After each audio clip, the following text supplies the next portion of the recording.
Well, let's put it this way. Sometimes people coming from outside can even see a little better than people being in the inside. So knowing that I'm coming here and knowing that we are going to create a partnership with the Moroccan business community, I studied a little the Moroccan economy. I realized you made a fantastic progress in renewable energy. Now, I was once Director General of the Ministry of Energy in Israel, and I know how difficult it is to replace fossil energy like coal, natural gas, and crude oil with renewable energy in solar, wind, and hydroelectric. So I think you made a fantastic progress in that. The very fact that today you have close to 4,000 megawatt made out of renewable energy.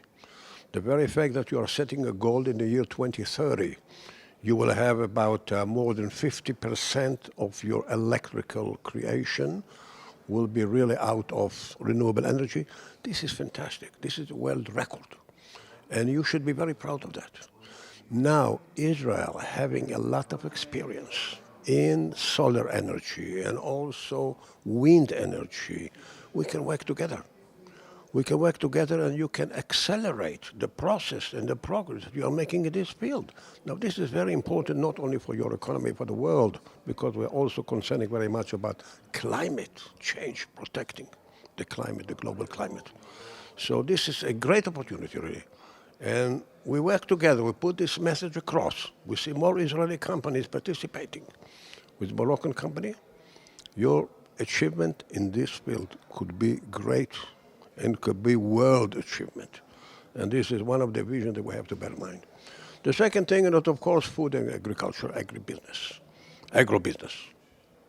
The world today, we realize it's not only technology, it's also the basics, food. And the war in Ukraine make it even more serious, make it more serious for the entire world, and really make the opportunity for your country greater, because you have a good agricultural sector.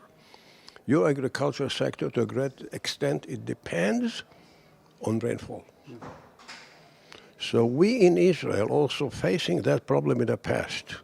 We made a lot of progress in really retaining rainfalls, and at the same time, really knowing how to, the regime of irrigation, protecting, sparing water, and also the very important thing of really protecting the crops from pesticides. So all this technology that we have and we have developed and we are very, very progressive in that can be work together with your economy. Okay. And it could be a good export. And the third thing, let's not forget homeland security. You have here a wall, 2,700 kilometers, and you want to prevent illegal activity. And everybody can understand that. Yet, it's difficult to do it with manpower. It's difficult to do with people. You need technology, you need cyber. You need these homeland security devices that we have developed. This could be the third category we can work on. Now, I'm not saying you're not going to progress in other categories, like tourism, you will be growing. The export of phosphates, you will be growing. And finance, you will grow. Definitely. Automotive, aerospace, you will grow.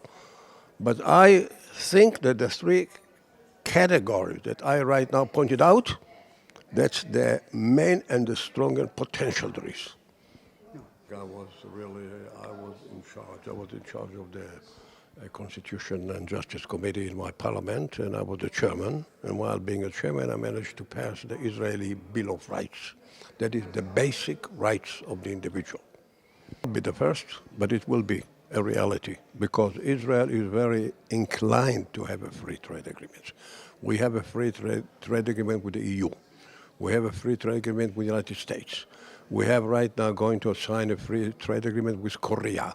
We have free trade agreements with 40 other countries. We like to have free trade agreement. And I'm sure we're going to have a free trade agreement with Morocco. The only question is the administration. How fast that administration is working. Because we will have a free trade agreement. The only question, the question of timing. How fast and how efficient the administration on both sides will be. Well, I hope it will be good, but we know the administration don't always work as efficiently as they should. We are representing really the private sector. Also the confederation here of the entrepreneurs that we met today also representing private sector. And sometimes private sector have a problem with the government, with their own government they have a problem with, you understand, the regulations and administration and bureaucracy and so on. So we have a problem with that, and also the matter of the rights of the entrepreneur, the basic rights of the entrepreneur, the basic rights of the employer. Those are the kind of things I don't forget about. I would like it to be solid. I would like it to progress continuously and on a strong ground, and to be what we say sustainable. That is based on a strong ground and going on, progressing. Not on a shaky way, on a very, very strong basis, foundation, good foundation. Well, the Negev Summit really is a kind of foreign policy, you know, and it's very, very important. We know it very well. It's a turning point. That forces in the Middle East are getting together. They're putting one, I would say, one face, believing in protecting the peace of the Middle East. And I think protecting the peace of the Middle East is very, very important. And we know that there is a certain threat coming from Iran. Not that I have anything against Iran. I would like to be friends with Iran. But Iran is taking a very aggressive attitude. Like declaring, for example, they would like to annihilate Israel. And then they would like to have a nuclear power that can really menacing the entire Middle East. So this situation will be very, very difficult to live with. You can see today in the war in Ukraine that to a great extent foreign countries are not intervening because they do not want to be on the verge of nuclear war. And that's the great threat, the great menace that we have today. So when a country is so aggressive, takes the attitude that they want to annihilate another country and they want to have a nuclear power, that is very, very dangerous. And I think the Middle East should really get together. And the Negev conference is really a good sign, expression of that.